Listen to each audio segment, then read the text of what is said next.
আপনি কি কখনো ভেবে দেখেছেন কোরবানির ঈদের ঠিক 1 মাস আগে আপনি কি করছেন?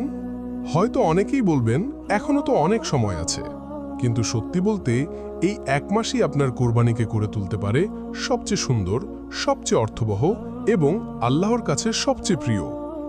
আজকের এই ভিডিওতে আমরা জানব কোরবানির 1 মাস আগে আমাদের কি করণীয়, যা আপনার ইবাদতকে নিয়ে যাবে এক নতুন উচ্চতায়। প্রথমেই আসি সবচেয়ে গুরুত্বপূর্ণ বিষয়, নিয়ত। ইসলামে প্রতিটি কাজের মূল হল নিয়ত। কোরবানি কোনো সামাজিক রীতি নয়, এটি একটি মহান ইবাদত। আপনি কেন কোরবানি দিচ্ছেন? লোক দেখানোর জন্য, নাকি শুধুমাত্র আল্লাহর সন্তুষ্টির জন্য? আজ থেকেই নিজের অন্তরকে জিজ্ঞাসা করুন, আমার কোরবানি কি আল্লাহর জন্য? যখন আপনার নিয়ত হবে খাঁটি, তখন ছোট কাজও বড় হয়ে যায় আল্লাহর কাছে। দ্বিতীয় বিষয়, হালাল উপার্জন নিশ্চিত করা। আপনি যে অর্থ দিয়ে কোরবানির পশু কিনবেন, সেটি কি সম্পূর্ণ হালাল? মনে রাখবেন, হারাম উপার্জন দিয়ে করা কোনো ইবাদতই কবুল হয় না।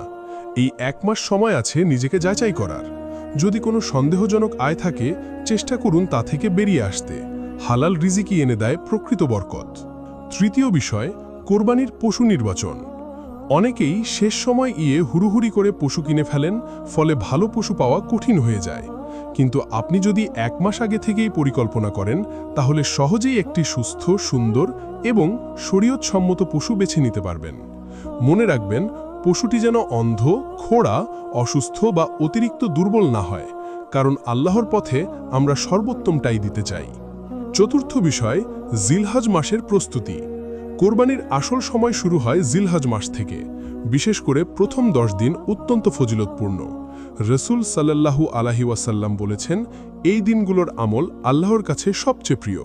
তাই এখন থেকেই নিজেকে প্রস্তুত করুন নফল নামাজ, রোজা, কুরআন তিলাওয়াত, দোয়া ও জিকির বাড়ানোর জন্য। এই 1 মাস হতে পারে আপনার আত্মশুদ্ধির সেরা সুযোগ। পঞ্চম বিষয়, গুনাহ থেকে দূরে থাকা। আমরা অনেক সময় বড় বড় ইবাদতের কথা ভাবি, কিন্তু ছোট ছোট গুনাহকে গুরুত্ব দেই না। গীবত, মিথ্যা, অন্যের হক নষ্ট করা, এসব আমাদের আমল নষ্ট করে দেয়।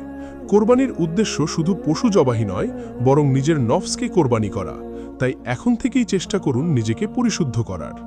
ষষ্ঠ বিষয়, সুন্নত অনুযায়ী প্রস্তুতি নেওয়া। যারা কোরবানি করবেন, তারা যেন জিলহজ মাস শুরু হওয়ার পর থেকে চুল ও নখ না কাটেন, এটি একটি গুরুত্বপূর্ণ সুন্নত। অনেকেই এই বিষয়টি জানেন না বা অবহেলা করেন, তাই এখন থেকেই এই সুন্নত পালন করার মানসিক প্রস্তুতি নিন। সপ্তম বিষয়, দরিদ্র ও অসহায়দের কথা ভাবুন। কোরবানি শুধু নিজের জন্য নয়, এটি একটি সামাজিক ইবাদত। আপনার আশেপাশে যারা গরিব, অসহায়, তাদের কথা ভাবুন। কোরবানির মাংস যেন সঠিকভাবে বন্টন হয়, সেটির পরিকল্পনা এখন থেকেই করুন, কারণ ইসলাম আমাদের শেখায় ভাগ করে খাওয়াই প্রকৃত আনন্দ।